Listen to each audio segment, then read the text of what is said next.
May 5th, 1980, the SAS stormed the Iranian embassy in London, ending a 6-day siege.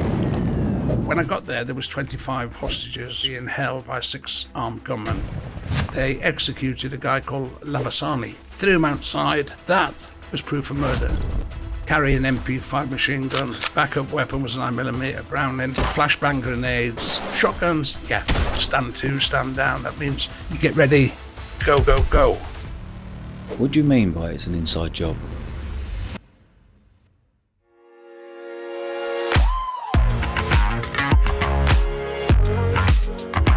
Rusty, welcome to the show, mate. Thanks for the invite. Very much looking forward to this one. Yep. Let's roll all the way back. Where did you grow up and how did you end up spending 15 years in the SAS? Oh, great question. I'm from Carlisle originally. I was forced into the army at age 15, basically.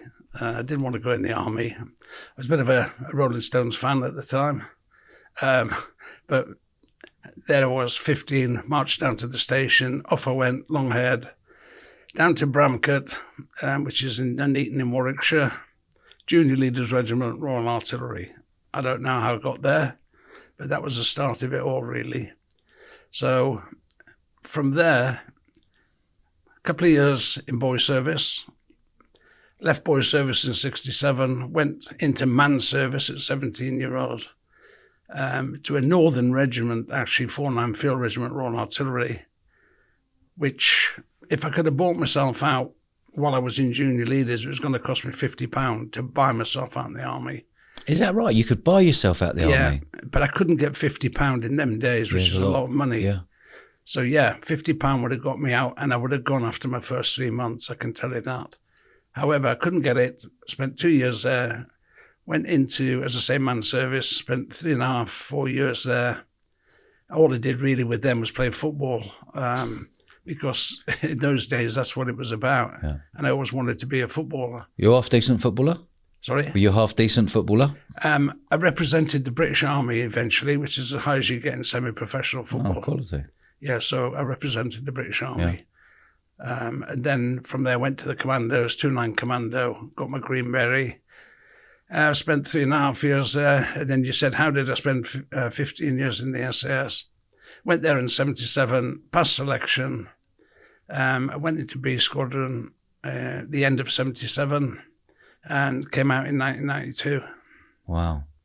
So you passed to get into the SAS in 1977?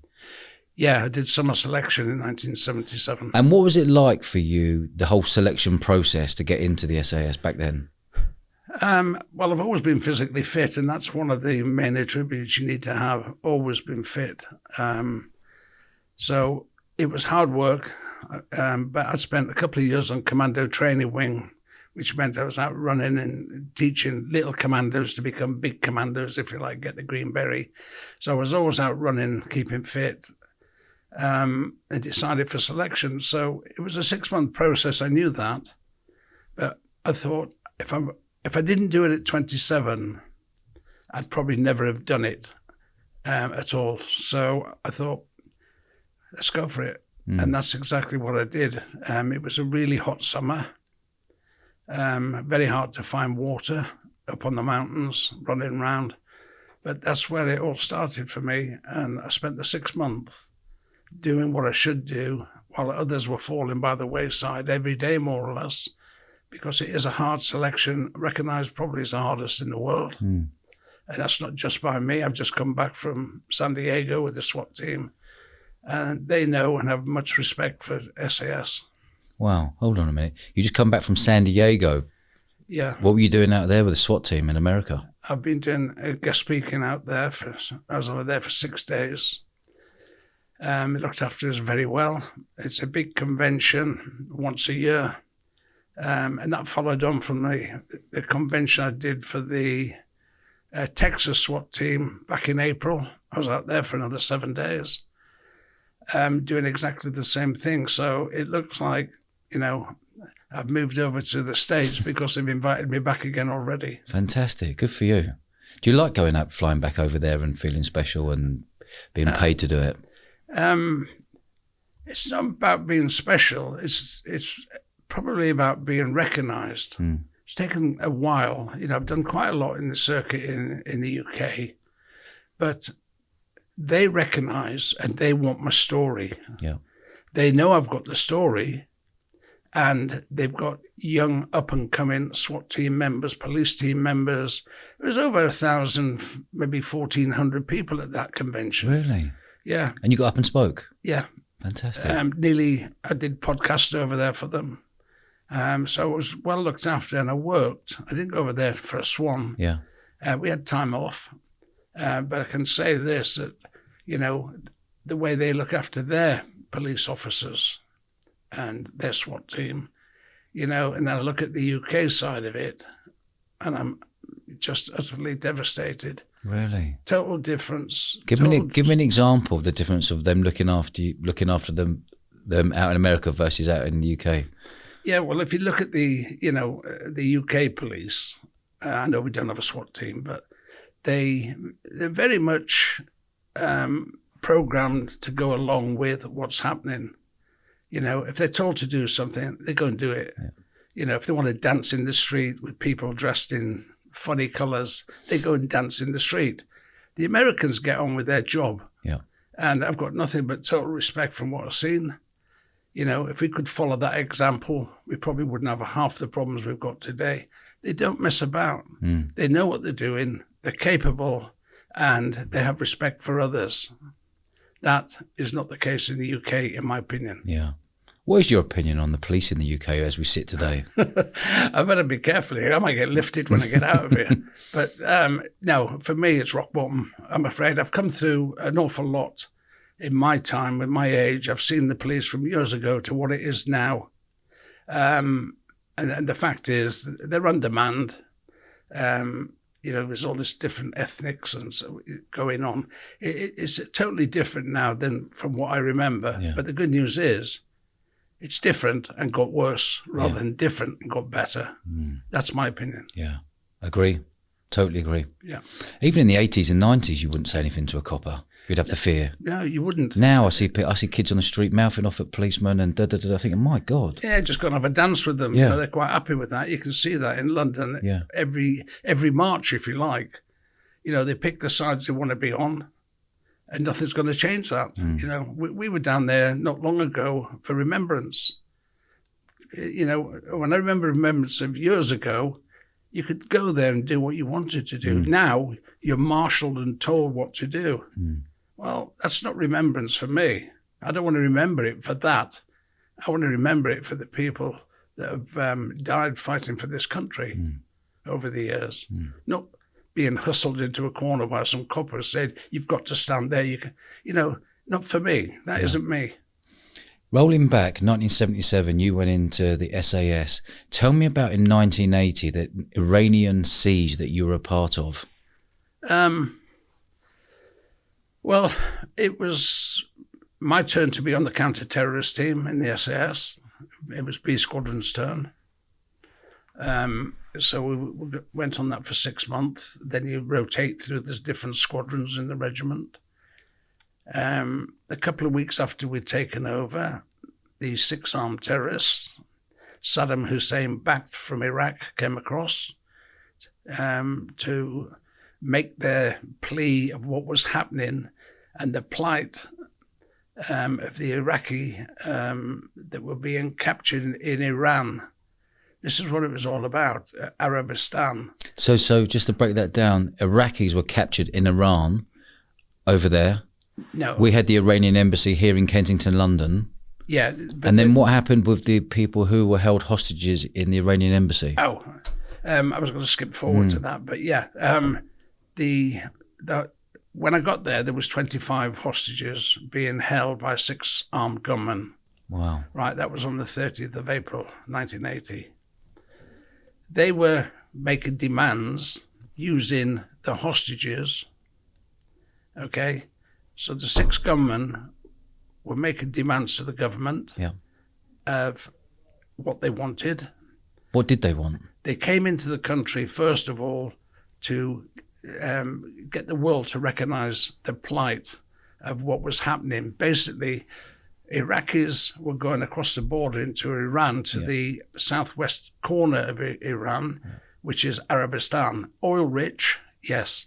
The Savak, which are the Iranian secret police, used to go down, used to capture them, take them back to Tehran, torture some, kill some, let some go to tell the story back to Iraq.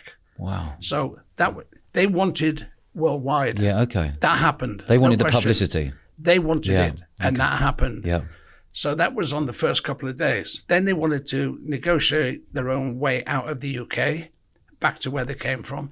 That was never going to be allowed. Yeah. And it was a police operation, don't forget, supported by the SAS. Right. It was Metropolitan Police Operation, supported by us, if something went wrong. No proof of murder, lots of negotiations, backwards and forwards. That was over the 6 days until... So this went on for 6 days? It went on for 6 days. But you were trained. How long were you trained for something like this to pop up? Quite a few times, yeah. The length is immaterial. Yeah. It's your planning and preparation to what you're going to do. The longer you can draw it out, the better for you, because you can plan and prepare and get more intelligence as you go along. Right, okay. Make a plan. You've got the plan.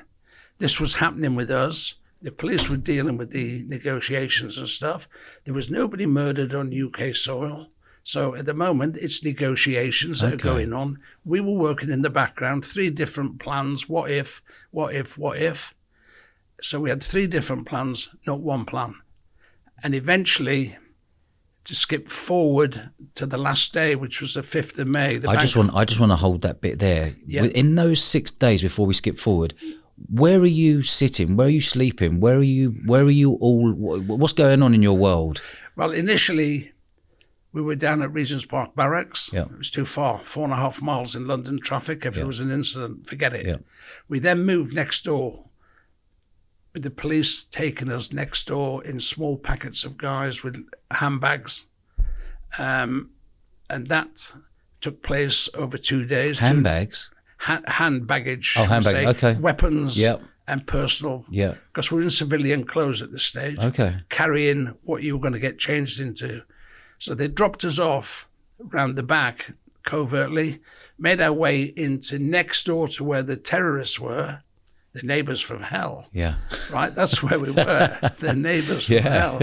So we moved into the 1415 Princess Gate, which was a Royal College of General Practitioners, referred to in the book as the Doc's House, for obvious reasons. Right? So we were there, 50 of us, next door, and they didn't know. Right. So they were in number 16 Princess Gate, Iranian Embassy. We were in 1415 Princess Gate, same level 1, balcony to balcony, and they didn't know. Right. That's where we did a lot of the training from. We then skipped backwards and forwards to Regent's Park, where we did mock-ups, which you couldn't do next door, but we always had one team on standby, red and blue team. I was blue team, part of blue team. The other team was red team. And how many in your blue team? At the time, 20. There was 70 odd involved in the operation total. Between the red and blue team that actually went into the building, we'll say there were 16 of each. There's only 32 guys actually entered the building. Oh, okay. At the very end to get the resolution, if you like. So there we were, dressed up. You could then get a lift back to Regent's Park to do a bit of training, a bit of this, that, and the other. You couldn't do any live shooting because there was no way to do it, but that didn't matter. So we had one team there, and eventually, as the days drew in, we had 2 teams together with the final plan in place, just in case. And then, lo and behold, they executed a guy called Lavasani, tied him to the stairs, shot him 3 times. This is the terrorist. Yeah. Lavasani was only a young lad. He was the press attaché for the Iranian embassy. Executed him. And as you see by the footage of the TV news reports, threw him outside on the steps of the Iranian embassy. Yeah. That was proof of murder. As soon as that happened, within minutes, the Prime Minister, Mrs. Thatcher, ordered the control of the operation to be handed to the military, us, and then it was up to us to get the resolution to this sorted. The police then were supporting us in the operation. So it flipped over, did it? Okay. Over. Yeah. So all of a sudden, it's the SAS, and that's exactly what happened. After that, it took us 16 minutes, 2 teams, to get into position, 56 rooms on 6 levels in the Iranian embassy itself. Okay. As I say, there was 32 guys entered on the Go, which is the name of my book. Yeah. And it took 11 minutes from Go to clear him 56 rooms on 6 levels, rescuing 19 hostages, killing 5 terrorists, and arresting the surviving terrorists, bringing them out the building, out to the back where the big green space is at the back of the building. It took us 16 minutes to clear that. And inside the building, it was already ablaze. Wow. So, and then identifying your own team, everybody accounted for, and that took 11 minutes. Wow. That's a quick operation, isn't it? It was. What were you, so for the viewers here, what were you wearing? What were you carrying? Were you camoed up? Were you balaclavaed up? What was? No, it was all black kit. Yeah. But it was all black kit that burnt. So, and the place was on fire. So it was basically rubber boots in those days, normal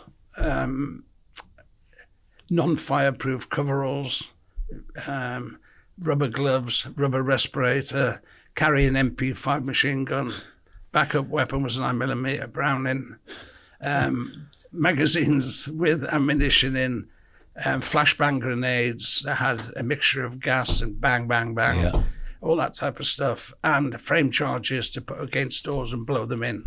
Shotguns, all that type of stuff is what you'd have expected, but actually, when I think about it, you wouldn't want to be seen dead in that stuff these days. When I see what the Americans had to wear when we just done that trip over there, so they love the story because I can relate it to them and show them what they've got, and show them what we had, and this is where they wanted me. Yeah, I went through it a number of times with them, and they just can't believe what happened and how quick it was. But they're really interested in the story, and that's how we approached it, and that's how we dealt with it back in 1980. Wow. The best of what we had. Yeah. But you wouldn't wear it today. You wouldn't put it on a scarecrow. Yeah. Yeah, it wouldn't scare anybody. Yeah. So basically, that's what we had. Wow. Tell me what was going through your head with those 6 days, because you didn't know it was going to be 6 days. You're going day by day by day. You didn't want to be away from the mission. I'm guessing you wanted to be next door with the go from Maggie Thatcher. And on that note, massive respect for Maggie Thatcher for giving the go-ahead. No question. Yeah. You know, there was no fumbling. Yeah. No, you know, that was the days of the first Cobra meeting ever back in 1980. That was done, guess where? The Royal School of Needlework. Yeah, that was a Cobra meeting. The first emergency meeting ever, Cobra. And it was all done as soon as that body came out. Within minutes, we had the get into position prior to the assault, and the whole mission was only to rescue the hostages. Yeah. Okay, rescue the hostages. That was it. How you do that is what you see, you deal with. Yeah. But the mission at the end, just rescued the hostages. Yeah. Didn't say kill the gunmen. The mere fact that they were armed and heavily armed, grenades and weapons, you're going to meet that sort of resistance. You deal with it. But it took 11 minutes. What time of the day were you given the go-ahead? About 7:05 at night. 7:05 at night. That was on the bank holiday Monday. And there was a big snooker, world final snooker match that day, and I think they turned off the snooker and put this on live on BBC for the whole nation to see. Yeah, it was Alex Higgins was playing Cliff Thorburn in the final of the Embassy World Championships. I'm in touch with Cliff Thorburn, by the way. He still talks about it, obviously. Unfortunately, Alex isn't with us anymore. But Cliff, I've spoke to him a few times, and he tells the story of how 1 minute their finals on TV, the next minute our guys are running and going to rescue hostages. Yeah. So. Talk me through your day, that day leading up to the moment where you actually made the decision. And where were you? What were you doing? What were you thinking? And what was your position when they went go, go, go? What was your involvement in that? Yeah, it's quite simple, actually. The day itself, the 5th of May, funny enough, I should have been playing in a cup final that day, football cup final over at Kidderminster. Yeah. So I didn't ever know if I was going to make it because we were there 6 days before. Yeah. But suffice to say, that didn't happen. So in the morning, we were still preparing as we did each day, but we had 2 teams together in the holding area, which is next door, as I've said. So everybody was going about their normal, just in case. They've done lots of training, lots of rehearsals, lots of preparation, planning. And now the guys are really ready, 6 days, let's something. Yeah. And that's what happened throughout the day.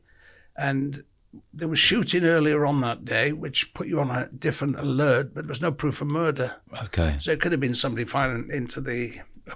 I see. Eggs. So you heard gun noises, but because you didn't prove the murder, you couldn't pull the trigger to go, right, we're on. No. Well, okay. We could have done. Yeah. We could have done.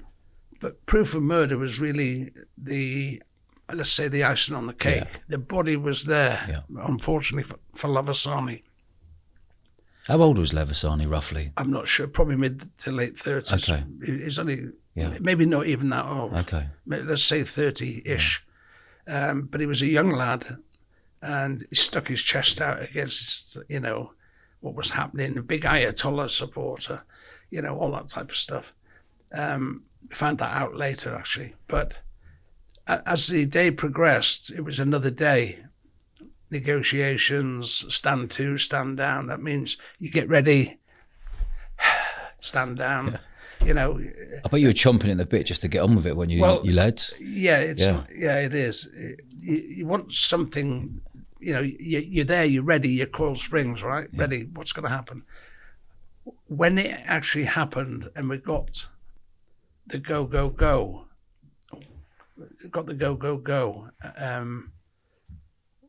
it was like, and that's when, into position, and then everybody had their own jobs over the 6 floors to come through the top room at the balcony at the back, which was on fire.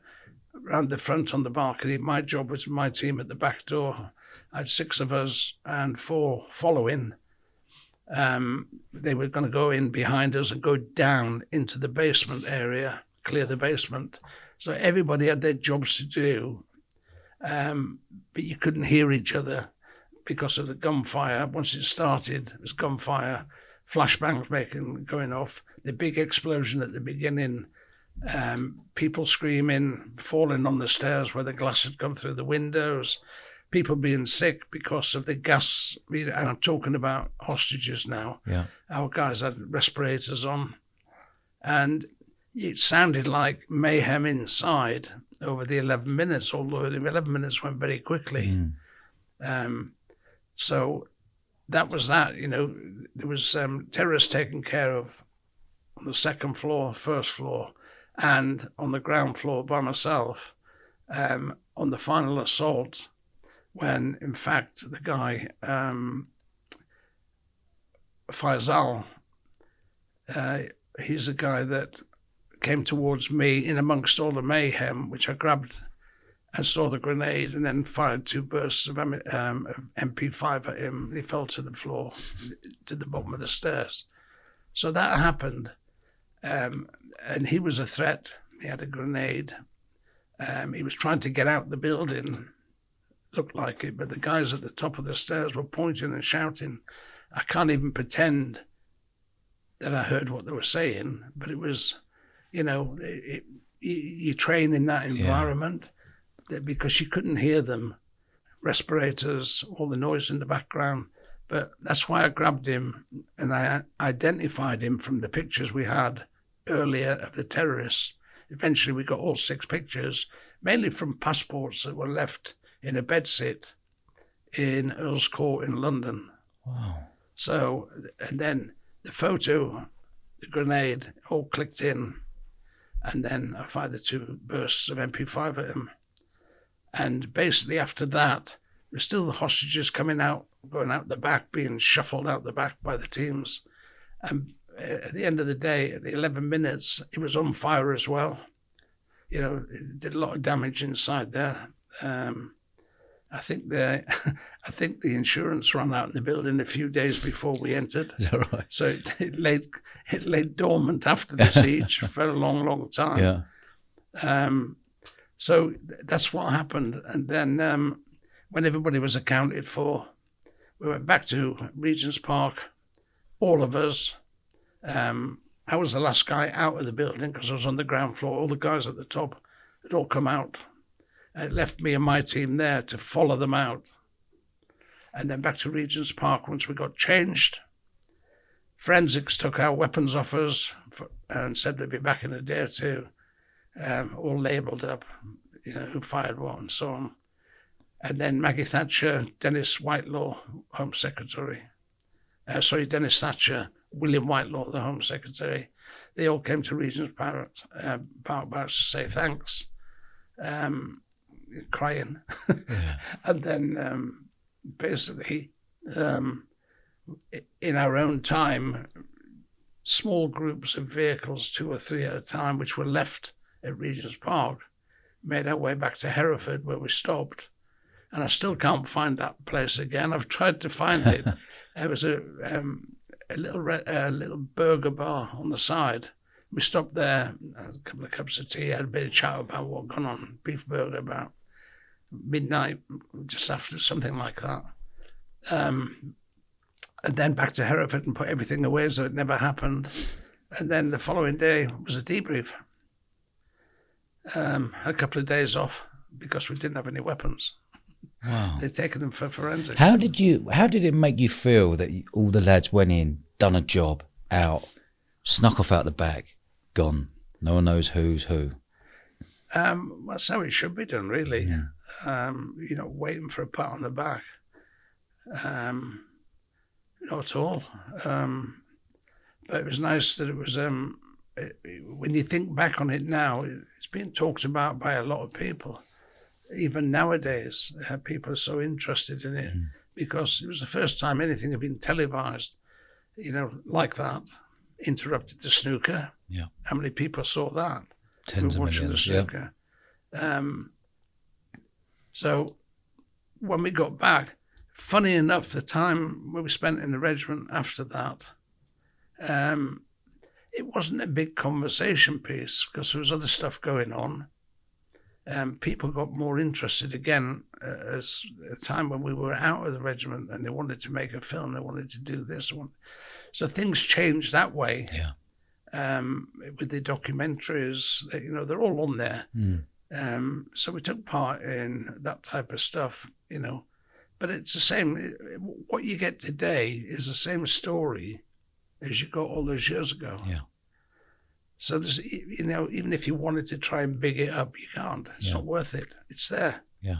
That's what happened. We're proud to be part of it, and it did end up being a big deal and probably, the most talked about siege that went. It wasn't textbook. Yeah. I'm not even going to pretend it was. Things went wrong in that building. What went wrong? The charges that were put, the charge I had to blow the window and I couldn't because of the balcony above was on fire and the guys were on it. It was serious flames coming out, so I had to make a decision to discard that and go through a window, So, the guy that got hung up on the ropes at the back, burning, he got third-degree burns before he even got off the ropes on the second floor. There was a guy hanging. Yeah, it's all in the book. Tell me about that bit there. This isn't the guy who got shot. There's another guy who's hanging. On the second floor balcony at the rear, they abseiled down from the roof, 2 lots of 4 abseilers. One of them got stuck on his rope as the flames were coming out through the window. Oh. And you can see that quite clearly. So he got burns, second-degree burns on his legs. They chopped him down, and he carried on with the mission to rescue the hostages. The charges that went in, we had there was a few things that the guys put right which weren't in the plan to make it work. And I always say that the guys I worked with, I'm proud to have worked with them, are very adaptable and flexible. Yeah. The plan is the plan. Never ever think the plan is going to be infallible. Yeah. There's always something, 9 times out of 10 goes wrong. Yeah. It's the guys and the quality of the guys around you that make it work. Yeah. And that's exactly what happened on that day. Mm. Going back there a little bit further back again here, you said 5 terrorists were shot. Who's the one that got away? Fawzi Nejad. Is he still alive today? Yeah. Where is he? He's in London. He's in London? Yeah, he went to jail. He got 28 years in jail. And did how much of that? Half? He did 28 years. He did 28 years, okay. Yeah, but when he came out, they gave him a house, a flat in London. You're joking me. And benefits. That's our country. My God. Yeah. And he's still alive today in London? Yeah, do you want his address? Have you got it? Yeah, I bet you have. But seriously. How mad is that? Hold on a minute. I just want to. What year did he come out then? If he went in 1980, he's come out in what, 2008? 2009, roughly around there? 2008. He did 28 years. And then, so he's come out. Yeah. They've given him a house. A flat. And benefits. And monthly money going into his account. Yeah. How? That's England for you. That's how? Great Britain for you. Yeah, but how? Why? Surely someone at top level looking golden. Well, Maggie Thatcher wasn't there then. Who was there then? 28 years later. Can't even think. David Cameron, maybe? Maybe. Someone, okay. That's not right. No, it's sad. Yeah, that is really sad. It's sad. But for all the listeners, does that not tell you a story? Yeah. It does tell you a story. And it's getting worse. Yeah. I hear you. How did he get away without getting shot? Never really proven that I know of. But they reckon that there were some female hostages inside. He was another young-looking lad. And you've heard of Stockholm Syndrome? No, what's that? It's, we'll help you. Oh, okay. That type of thing. They call it Stockholm Syndrome. Yeah. Did they put maybe a jumper over him? I see. Tried to get him out. So okay. He did. He got out. But he was identified as soon as he got out and separated. At the back, on the big green grass, you had the male over there. You had the females there. He was identified as one of the terrorists. So he was taken to one side, handcuffed, and looked after over there. And it was all done regimental. This is what was supposed to happen. That's where they found him out the back. But once he was out the back, he'd escaped basically, but he was arrested. Immediately? Immediately. Okay. Yeah. So he's pretended to be a hostage, slip out the back of everyone, tried to do the Houdini, but obviously you guys have got him, cuffed him up and gone, right. Yeah. Okay. And there they are lined up, and then everybody's accounted for, by the teams out the back that are with them. There's a reserve team, a hostage reception team from our guys. Their job was to do exactly that, and that's what they did. Yeah. So everybody was accounted for in more ways than one. Some inside the building, some outside the building. And that's what happened. How many hostages did you say were rescued? It started off with 25. Yeah. Some got out because of medical problems and pulling the wool a little bit over the eyes of the terrorists. On that day, there was 19 left when we went in, and 19 came out. Brilliant. That's amazing. Yeah. What was your movements after this? Did you get recognition, or was it all kept under wraps for many years? What year did it all this sort of come about where you got the recognition of this story? No, people knew about the story. No, but actually the people behind the story. So if it's 1980, when were you recognised, do you think? Roughly what sort of year were you recognised when you could come and say, obviously we're in a world now with this podcasting, there's YouTube, writing books. When were you, what year was it when you could actually speak up? Mine was probably 1993, just as after I got out. Okay. I was asked to do a documentary called SAS, A Soldier's Story. Yeah. And a few of the guys that were involved, they were out at the same time or just before, just after. And that's really from 1993. It's been recycled into different areas, you know. And from that day to this, which is what, 30 years, I suppose. 30 years, isn't that? Yeah. So, but we waited till we got out the regiment. Was there any part of you that didn't want to speak up in the sort of protecting the SAS? No one really spoke about it. It was kind of, was it seen frowned upon for someone to actually speak up? Well, it's always frowned upon in them days, but because of what happened, you know, the senior officers were coming and going. They were allowed to tell their story, but all the guys at that time. You're saying the police officers were allowed to tell the story? No. The officers in the SS. Okay. Officers and stuff had been doing books. Yeah. And before the siege. Yeah. So after the siege, it was just it was a story that people wanted. So different people were approached to do maybe different documentaries and stuff like that. But in those days, it was frowned upon by some, but it's always been maybe a little bit of double standards. Yeah. Okay for somebody, but not okay for another person. It happens in all walks of life. So it was only frowned upon by some. I put it down at the time as jealousy because there's no information given away, you know. It was watched on TV. Yeah. So you put it into perspective. It wasn't something that was done behind closed doors. It was there for all to see. All it is, Rusty, what did you do on the siege? Yeah. John, what did you do on the siege? You know, nothing dramatic. There's no top secret, nothing given away. But there wasn't anything to give away. So it just made us a bit bitter at the time because nowadays you see what they're allowed to get away with. Yeah. Give me an example what they can get away with nowadays. Well, all these, you know, the shows on TV, and Channel 4. And, SAS, Who Dares Win? Okay. Yeah, all that type of stuff. But nobody seems to frown on anything to do with that. But in my day, you said a word, you know, a few words. They didn't like it too much. Yeah. But now they have to go a little bit because social media. Yeah.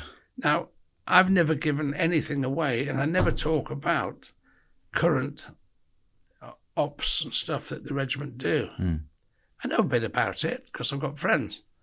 But the fact is, you'll never hear me comment because that could actually maybe put somebody at risk. Yeah. And you'll never ever find anything off me talking about current or stuff I wasn't involved in. And the stuff I was involved in, the Falklands and things like that, I'll talk about because I was involved in it. Yeah. And I put my life on the line for the country. Yeah. So I don't have any issues with that, you know, and I've always been the same. You can't stop people, but I just feel that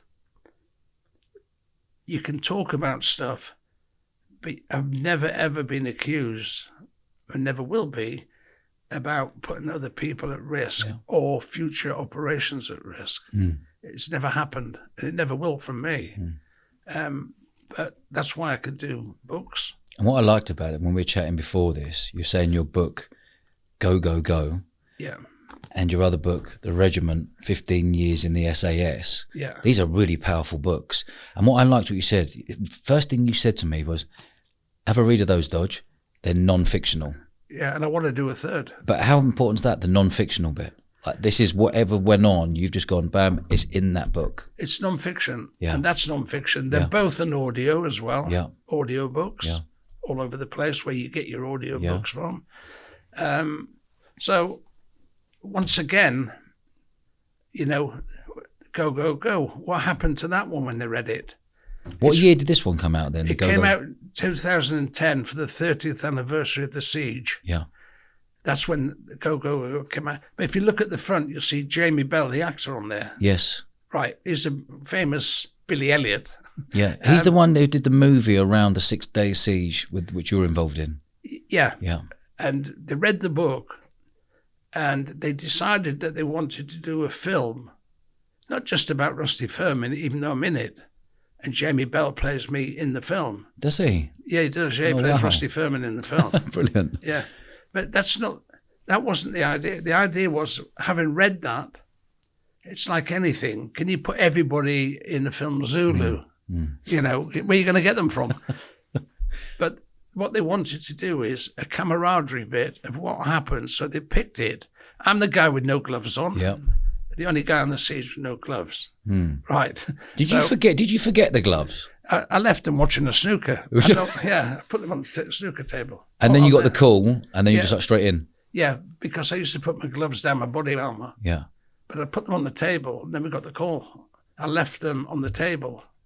That's how that started. But interestingly enough, when they read the book, that's what they wanted, and that's how they devised the film, 6 days. Right. I just became an advisor, but some of the guys I introduced the film crew to, the script writer in Hereford, they told their stories.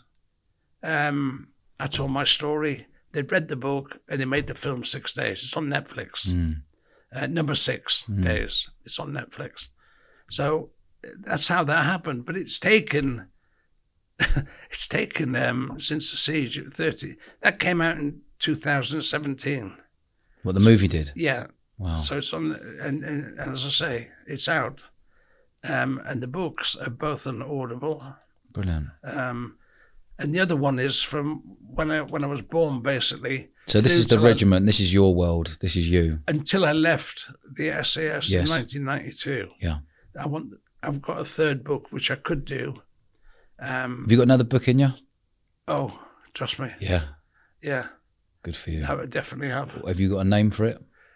Have you got any names you're throwing around in your mind? No, I've got. Yeah, I have.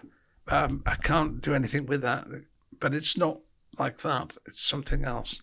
Give me an example. Rules. Okay. Rules. Yeah.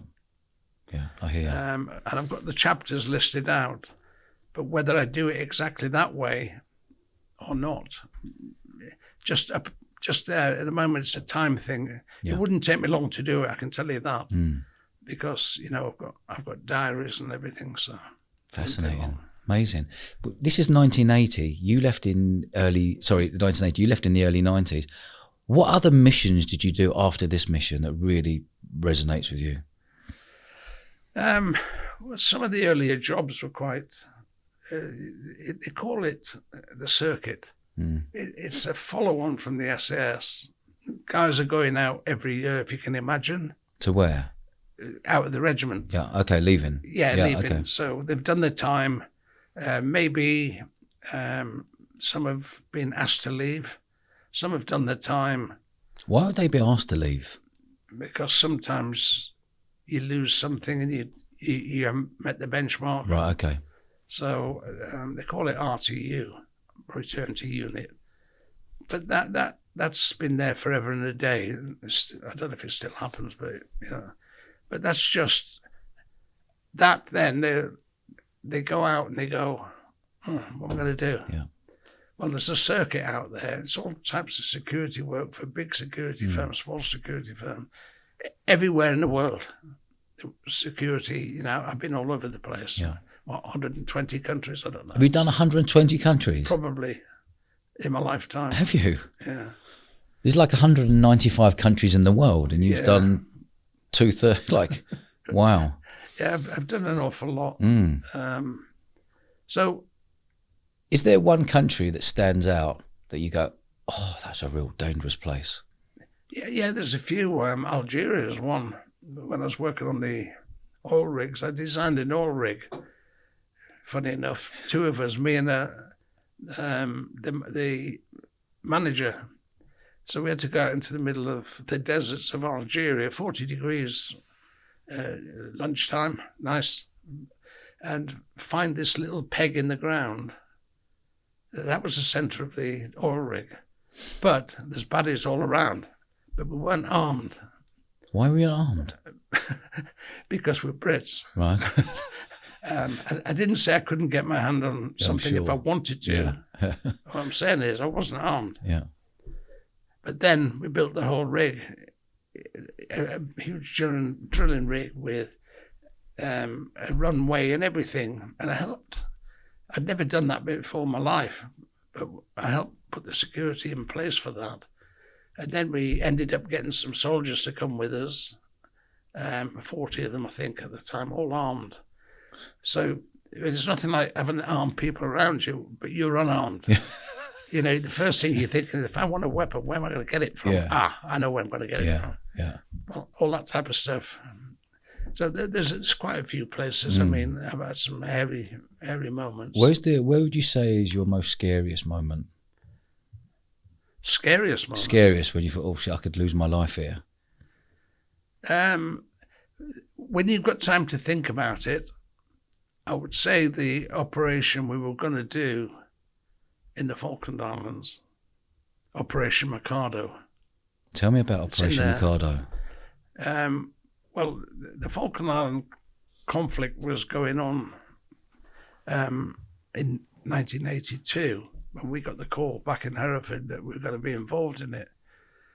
Operation Mikado, basically, B Squadron again, we were sent to the Ascension Islands to train for a specific mission. What islands were you sent to? Ascension. Where's that? Oh, it's way down south of Africa, in between the Falkland Islands and Britain. Right, okay. Yeah, it's a volcanic island with a big American presence on there, big runway. It's officially got the worst golf course in the world in the Guinness Book of Records. Is that right? Yeah, volcanic. Yeah. We took the motorbikes over it and improved it. Yeah. So it's so we went there to do all the training to attack mainland Argentina. Yeah. With two C-130s, which are lumbering aircraft that you parachute out of. But the idea was... So you flew, so C-130s, you flew from Great Britain over to... Give an example of when you were on the C-130s. No, they were going to be used on the operation. Right, okay. Yeah, from Ascension Islands, because you'd have to, flying to Argentina, you'd have to refuel in the air maybe 2 or 3 times. Right, okay.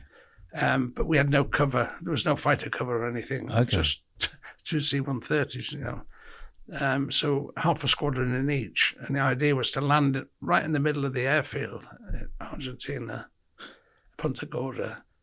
And then the damage that had been done by Exocet missiles.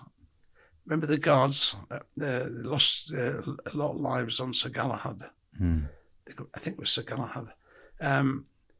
So Maggie Thatcher again was trying to cover where are these Exocet missiles that are left. There was 3 of them, supplied by France, to Argentina. They were supplied by France? Exocet missiles. Wow. And then they had the Super Etendards, which flew, and they were the ones that had caused the damage to our troops. Well, the idea was that we would go into there and find those Exocet missiles, destroy them, blow up all the aircraft that could fly them, and kill all the pilots. That was the mission. That mission was aborted. when not long after, if I'm correct here, not long after, we lost 19 guys in that one helicopter crash in the South Atlantic. What, lost 19 SAS guys? Yeah. Yeah. They were cross-decking on 2 helicopters. Cross-decking is being passed across. Yeah. But officially, what happened there, there's 2 or 3, I won't say what they are, but there's 2 or 3 things happened or could have happened, but I've never heard the come clean what exactly it was. Suffice to say that the helicopter went down straight into the South Atlantic and we lost 19 guys all in one go.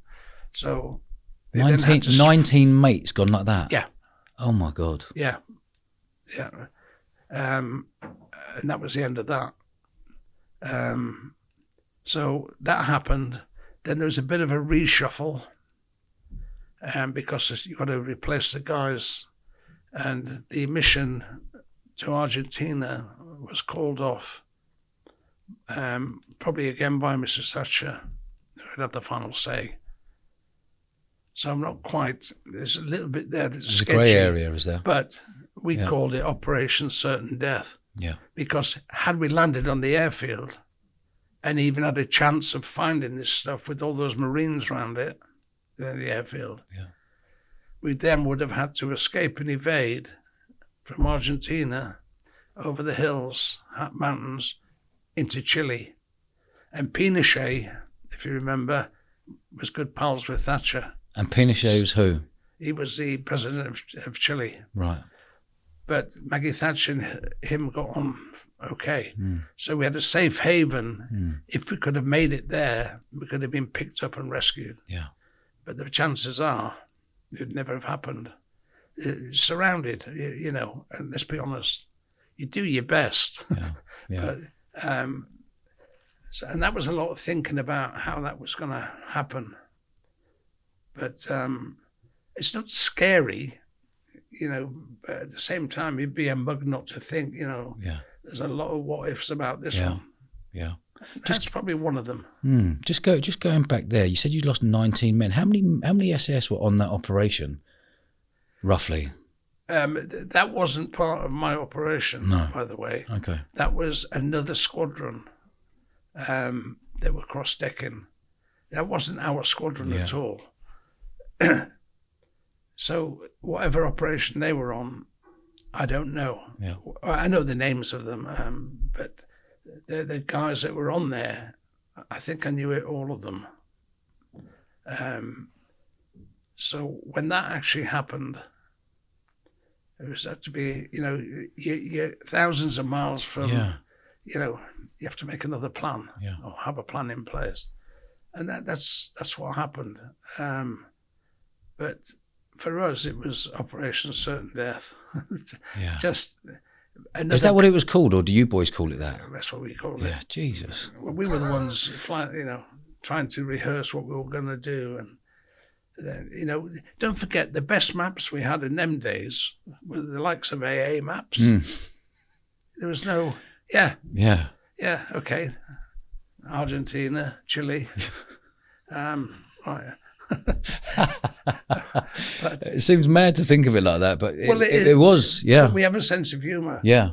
But I always remember the maps, I'm better off without a map and just take potluck. Yeah. I want to know about cross-decking. What is actually cross-decking? Why were they cross-decking? And also, how did that chopper go down? Well, that's a question I can't give you an answer fully to, but cross-decking just means that maybe they're going onto a different boat, so they have to jump on a helicopter to go across. There was talks of it being maybe a bird strike in the engine. There was talk of it being overweight because we carry huge amounts of kit and weapons and ammunition.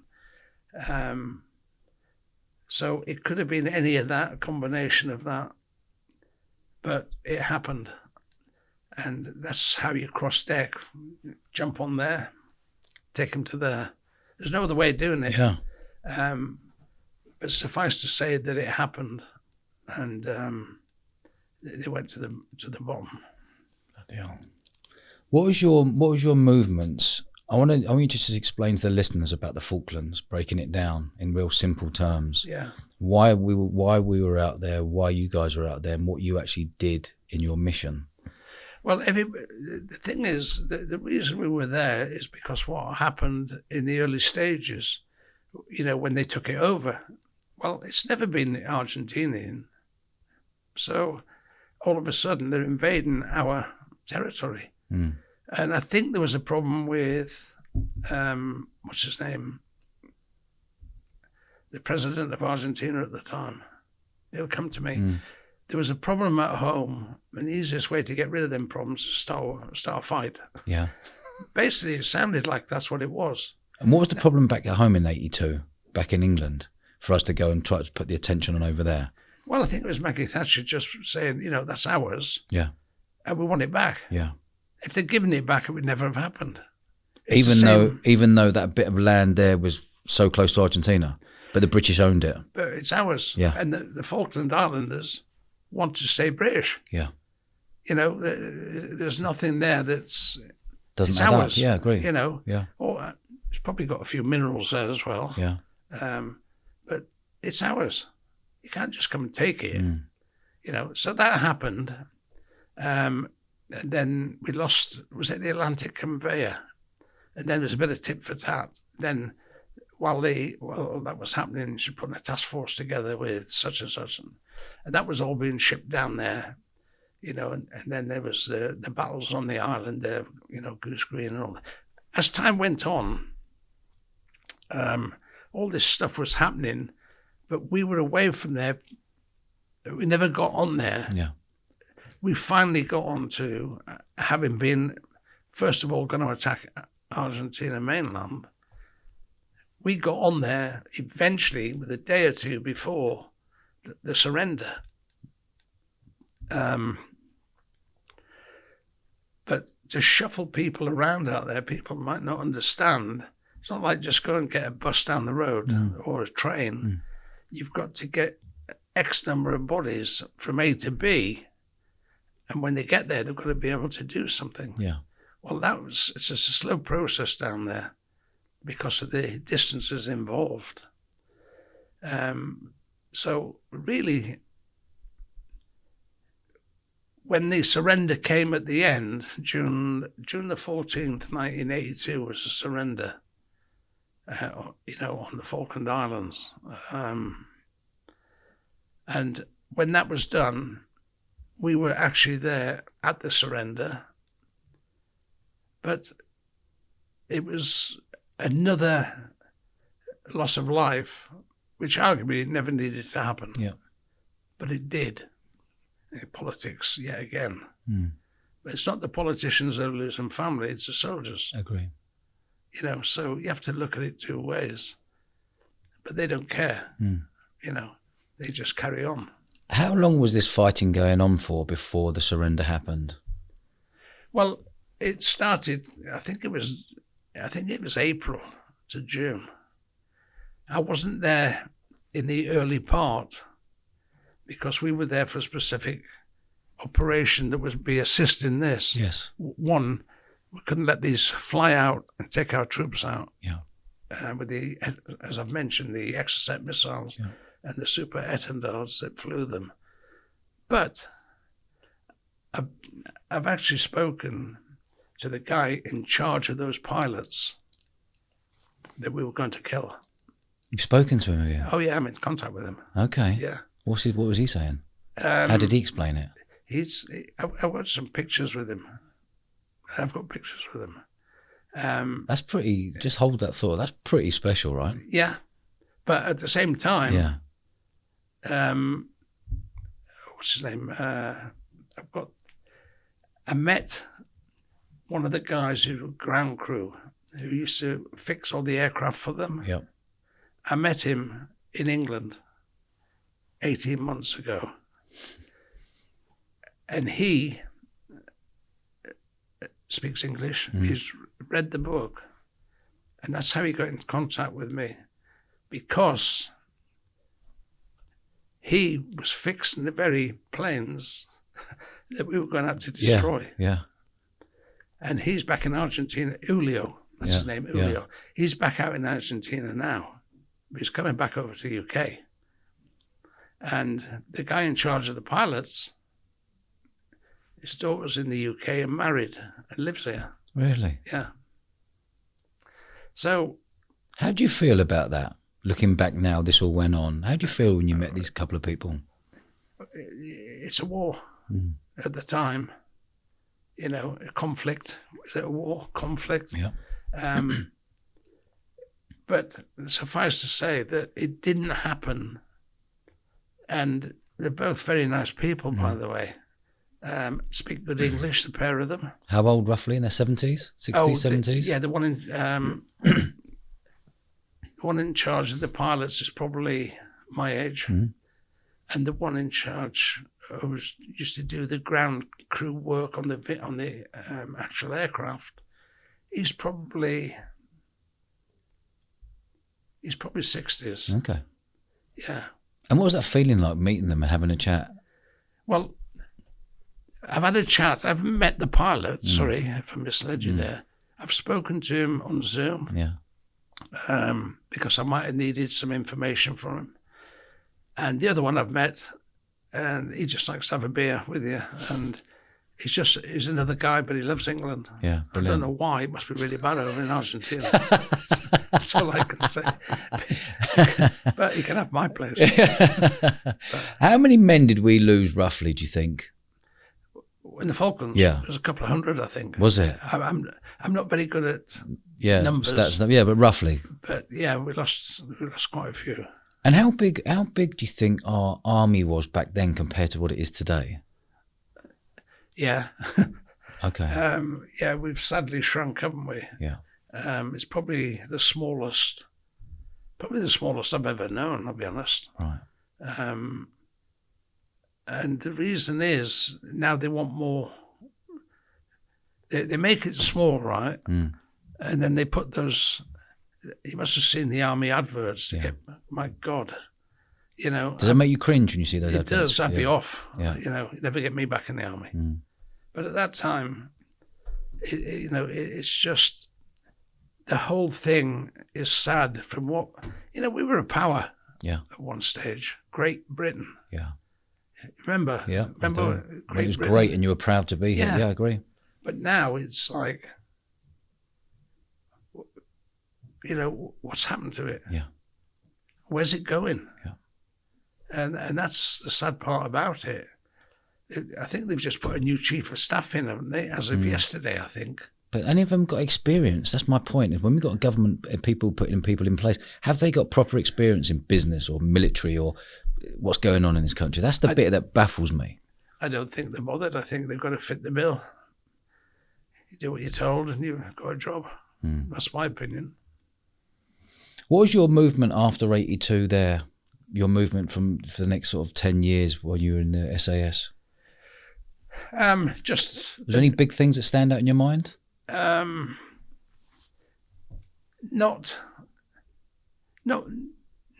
really. We had our cycles. You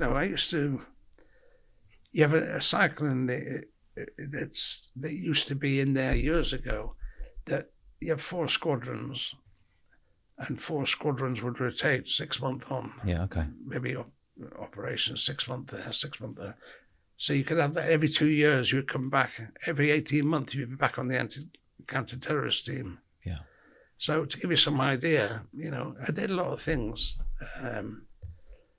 but that would be a 2-year cycle back then. As I say, I don't talk about today and what they do now, but the fact is that's what we did. So you qualified in certain things. Demolitions, paramedics, all sorts of stuff. I ended up training the bodyguards for 2 years. 2 of us were taken off. Your job for the next 2 years is training all the bodyguards that come through, be it SAS or be it royalty protection. I used to teach Royalty protection. Yeah. Have you protected royalty?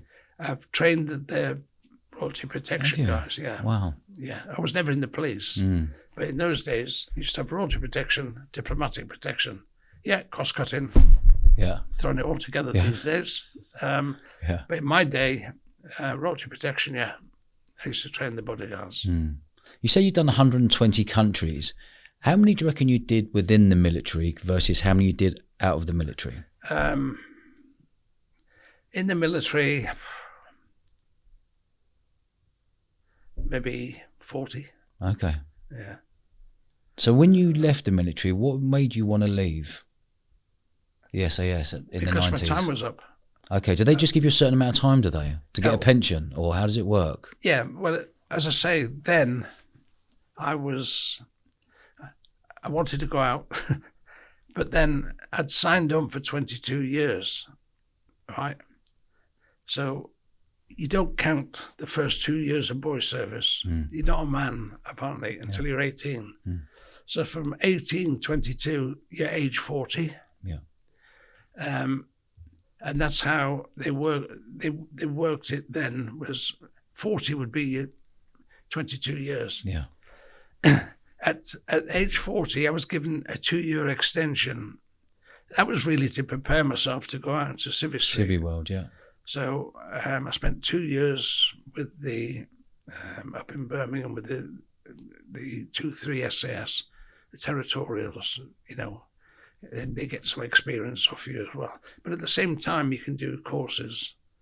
You know, I did the safety management, health and safety at work, all that really boring stuff. But in those days, it was coming out with my security background. And if I could get the diploma, which I did, the NEBS diploma, then you've got 2 strings to your bow. Yeah. That's what I did. Down at Plymouth College of Further Education. So I went down there and did that. So I was preparing to come out. And at age 42, I came out.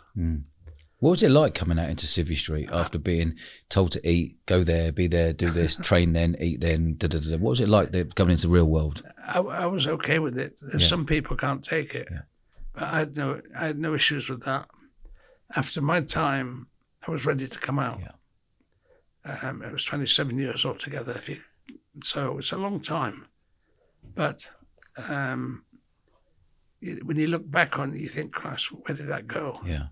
But yeah, it's a third of your life. Yeah, agree. Do you know when people are coming out these days, back when you were there was no internet when you came out. There was no social media. No. You couldn't say, how's your mental health? No. What have you got, PTSD? What was the attitude back then? Was it like, strap a pair and get on with it?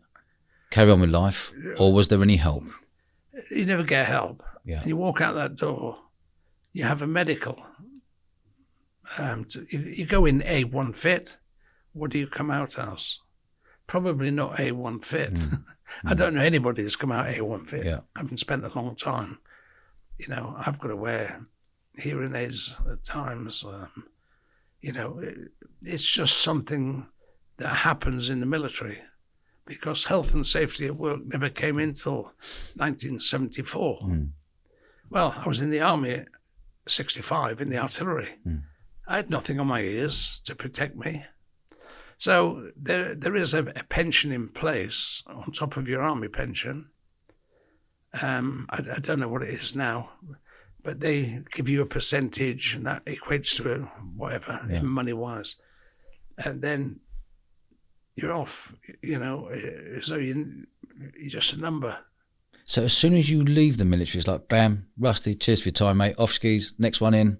Yeah. There was no like love afterwards saying, mate, you did a great job for us, thanks, mate. None of that. You don't get any of that. Was there any, when you talk about your pension, have you still got your pension today? Yeah. Does that pay you enough to live a lifestyle you want to live at the age you're at? No, but unfortunately, the rock stars' pensions are probably better. Yeah. But, you know, it's something. And it depends how long you do, what pension you get. And everybody gets the same. Everyone gets the same, well, they don't? No, okay. they don't. Did you get one of the better pensions? No, I got exactly what it was said. what I should have got. which is quite handy, you've got to say, but at the same time, when you look at some of the civilian jobs and their pensions, even if you get fired, they're still on £1 million pensions, aren't they? So when you look at it that way, I see what you mean. In a job, okay, in a corporate job, you get okay. Yeah. Yeah. But we go out there and are told what to do. Get on with it.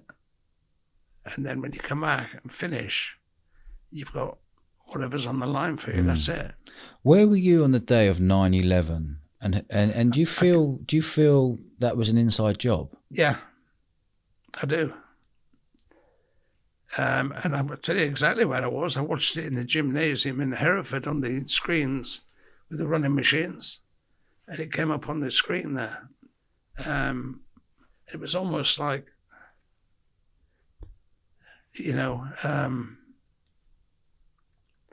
hard to take in. Yeah. But I still think that it was an inside job. What do you mean by it's an inside job? Well, I think it was done from within for a reason. It's only my assumption, but I've spoken to some people that actually totally agree with what happened. And at some stage, you might think it's nuts, the word hologram comes into the equation there. I'm still trying to get some stuff on that because that could be very useful for me. But actually, there's a lot of people I know that think it was an inside job. Wow. Probably CIA. Why? Why not? But why? It's a hard question. It's a hard question to answer because I haven't got the full facts. But the people I deal with are very, very that way inclined. Yeah. And one day it'll come out whatever happened. That's just my opinion. Yeah. You've asked me. And what I know about it is, well, it's exactly what I think. Yeah. And I haven't seen anything or heard anything that would sway me against that apart from media stuff. Yeah. That's it. But I don't listen to the media. Nor do I. No. Don't watch the news. No. Don't listen to anything. I watch news because I like to see the different lies on the channels. That's why I like different to watch lies. Oh, I see. Oh, Okay, yeah, they're all it's same subject. Yeah. Oh, same subject, but it's not the same news. You know what I mean? And the best one, that, in my opinion, they took off RTL. Yeah. When they took RTL off the Russian, that was good news. But they took it off for what reason? As well as I do. What was your world like after 9/11? Did you get jobs? You said you'd done 40 countries prior coming out, and you've done another 80 countries on top. How were you doing all these 80 countries? What were you doing? I was working mainly in security, but sometimes I was running security for an American company, and they used to do events all over the world. I would sit down and count exactly what countries I've been to. But they would come to Europe and do 10 different countries. Fly in, do an event, next day. And it wouldn't be the likes of go to Italy and do an event. You go there, do an event, fly over to France, then go back the next day to Belgium or Holland, and then back to Italy. It wouldn't do. But only that, when I started that, I had the European only, London in Europe. But the guy I worked for, Mark, he liked the team I put together. So he then gave me the PAC Rim, as they call it, Pacific Rim. Japan, South Korea. Oh, wow. All of them type of countries out there. But then he actually he said, well, you might as well come to the States with all my security guys. So we had a bit of time around the States and stuff like that. So the country's built up. I'd been to a lot of countries when I was young. But when I went to all these on top of that, and all the countries you know of, more than once, by the way, Russia, Japan, all of the China, yeah, there's not many I haven't done. you know, all the ones in Africa. Give me some examples of ones in Africa you've been to. Ghana. The Ghanaian diamond mines. Used to work there as a diamond mine consultant. You were a diamond mine consultant in Ghana? Yeah. Are you? Yeah, 70 miles from Accra, the capital. But the good news is, because I was a keen footballer, I took my coaching books over there for whatever downtime I had. The Diamond All-Stars football team were their first division. Yeah. Well, they're the guys who worked in the diamond mine, of which I was the only white security with 1,400 of their guys, right? Imagine yourself in the middle of Accra. Yeah. No radio, no telephone. Okay? I helped coach their Diamond All-Stars team. They were in the first division in Ghana. So I got on with them very well. First of all, I give them my coaching manuals. And then I used to go down there, and when they were training 2 or 3 times a week on site, they'd run home an hour. They didn't have any transport. Yeah. They'd run home, they'd come in for training, they'd run back. And I got on very well with them all. So I made the best of what I could to help me find out what I needed to find out. Yeah. If you know what I mean. Yeah, of course. So that's the type of person I was. I probably still am. Yeah. Because, one, it was a bit of fun. 2, I was surrounded, being the only white guy there. yeah. Did you have respect from day one? Did they know you were ex-SAS? Was there a respect? No. Okay. No, they didn't. But the guy I was working with there, the head of them all, he knew. Okay. Because I was working for a London-based security company. Yeah. And I went out with the guy to start with to be shown the ropes of how you find out about diamonds and stuff. Very interesting. What does a diamond mine look like?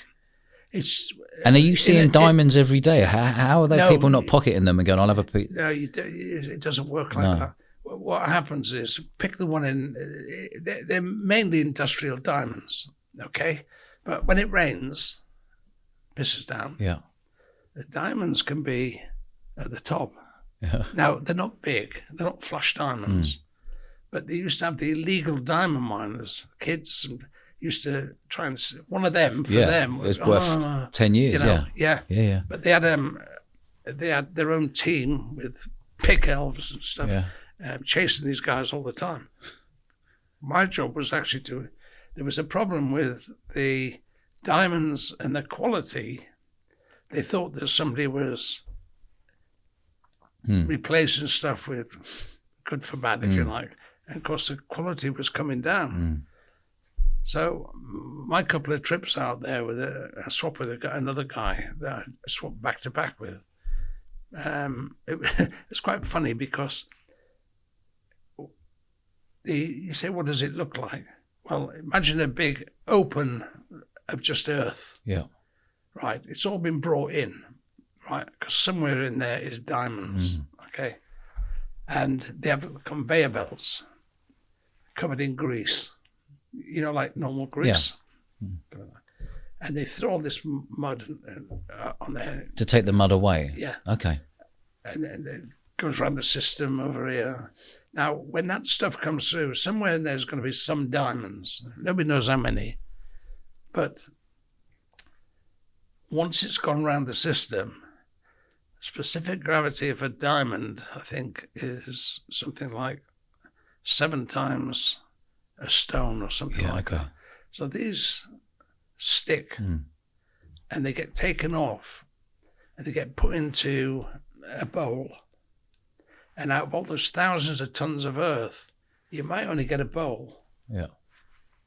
You know, very small, with what appear to be diamonds. So they do that, and these guys are working non-stop. So all that earth, the rest of the earth gets turfed out. But all that earth might only produce a little amount of diamonds. Once it's taken from there, it's taken to a conch house, a concentration house. Yeah. And in there, you've got guys sat behind with, gloves, like chopsticks. Yeah.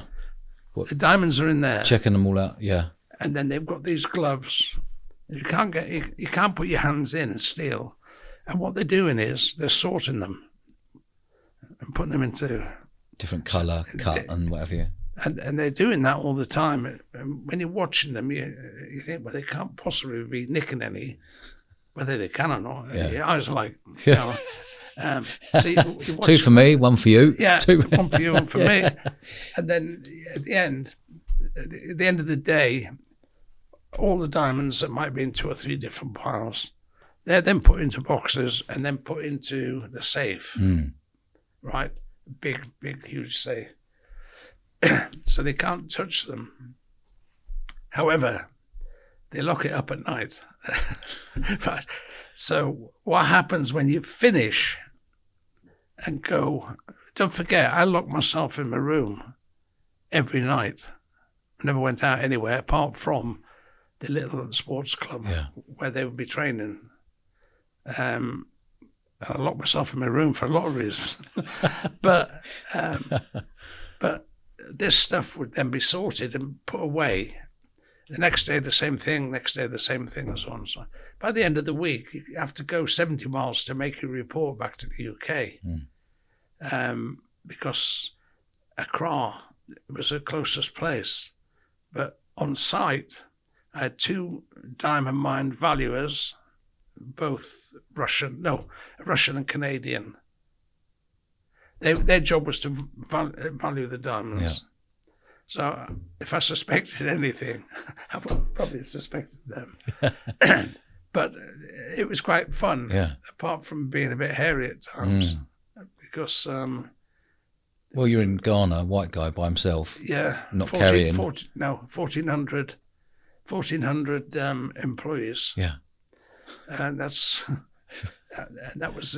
probably still there today, the Diamond All-Stars football team. Yeah. I don't know. Amazing. But it was because I got on well with them. I didn't have any issues there. Was there any hairy moments for you leaving the SAS in civilian life, in security, in different parts of Africa or wherever you've been in Europe? Was there any moments that spring to mind? Well, there's quite a few, because I mean, I've been all over Russia. Have you? I used to fly into Russia. You fly into Moscow, right? You then fly across to Vladivostok, which is right next to Japan. Yeah. Fly down to Novosibirsk. Fly up to Ekaterinburg. Fly over to St. Petersburg. Back to Moscow. St. Petersburg and Vladivostok have got 11 hours time zone difference in the same country. My God. Right? And I used to do that. Siberia, okay, that's quite a hairy place, because I had to have the militia to look after me, let alone look after the clients. The militia? Yeah, the guys in all the camouflage kit. Yeah. I wasn't allowed to be armed, but I was security for the people I was with. But I had to put my trust in the security that had been supplied for me to look after it. Yeah, they got paid off at the end. Yeah. But there's nothing like being armed yourself. Yeah. And that was, you have a look at that trip I've just told you about. Yeah. That's thousands and thousands of miles in the same country with 11 different time zones, east to west. Right? What were you doing there?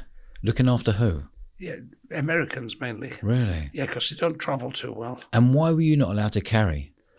Because it's Russia. Okay. But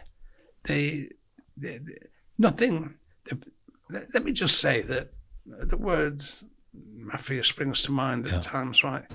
They're all in the picture. Somebody's paying these people, not me, to make sure their trips go well, so they come back again and get paid again. Okay. If you think about it that way, for them, it's in their interest to make sure that it all works. But you just sit there. Yeah. 4 o'clock in the morning, I can tell you now, down in Siberia, the aircraft come in, lands at 4 o'clock in the morning, You go into the private waiting room, which is no bigger than this, by the way. Go in there, bottle of vodka, right? Bottle of vodka, freezing cold. Yeah. Might be 3 or 4 of us. Yeah. I'll have a drink. So I've got guys looking after me with weapons. Yeah. If you don't drink, they don't trust you. Yeah. There you go. Disrespect, Right. isn't there? Yeah. Yeah. So I'm the first to have a drink out of that bottle. And seriously, and the bottle is there. Generally, you would be drunk anyway. Yeah. And then you'd be in their hands till you leave. And that's Novosibirsk. And then Ekaterinburg is the next one up. And I know it inside out. Yeah. And then up to St. Petersburg, back to Moscow, and fly out from Moscow. So you've been employed by by the Americans to go around to do this trip as they were doing business deals. Yeah. Okay. Yeah. And while they were doing that in these different countries, these different cities, each one's different, as you can well imagine from what I've just said. But it's a vast area. I'd love to know how many air miles you've done. Well, I was just speaking the other day to Sue. When I finished, I had just under 1 million BA air miles alone. Yeah. So that's quite a lot. Of course, tickets were paid for anyway. What involvement do you have with the SAS today? What involvement do you have with charities? What involvement do you have with injured soldiers and people losing limbs and what have you? Well, I'm a patron of 3 charities. Victoria Cross Trust, I'm a patron for them. A patron for Veteran 180, and a patron for the Homeless Veterans Project up in Scotland. Now, I don't get paid for any of them. I do it unpaid. So I'm a patron for them. And I used to be with, just down the road here, Pilgrim Bandits. Pilgrims Bandits, yeah. Yeah, I used to be an ambassador. Matt Hellier. Yeah, Matt. Yeah, a lovely friend bloke. of mine. Yeah, lovely man. He's been on the podcast. Yeah, I know. Yeah. So I was a patron for them for a few years. Not a patron, sorry, an ambassador for them. Yeah. So I did quite a bit on that side of it. And most of them have been to do with limbless. Yeah. You know, a lot of them are limbless. The homeless as well. And I've helped out quite a few. And that's been really since 2014. Probably about a year before I let that run out. Yeah. And then, I've been on the circuit with them, doing all sorts of stuff. So, I've done my bit to help out. Rusty, you have certainly lived an eventful life, which is this podcast is called. Yeah. Wow. I'm absolutely fascinated. What a great human being you are. No, but you are though. To hear all this and listen, I believe there could be quite easily a part 2 here with more stories because I love these countries and because I throw a few countries at you in your mind. I can see your mind going, here we go. I haven't brought that up for a while. Yeah. I'll have a look exactly how many. Yeah, brilliant. But certainly, if I get another invite, Fabulous. And just before we finish up here, Rusty, where can people find you these days? If they got a question for you, or they open up a chat with you, or they want to find your book and your audio? Well, the best place, obviously, is if you go straight to my website, which is www.rusty-firmin.com. It's just been updated. And of course, I haven't given up yet because we have got more to do. Thank you ever so much for coming down here and taking the time out. No problem. I'd do it if I liked you. You're a gentleman. Good man, Rusty. Thanks very Cheers, much. mate. Good man. Cheers. Hi, guys. I hope you enjoyed that as much as I did. Can you do us a favour and subscribe to the channel? It's totally free and it massively helps our show. Cheers, guys.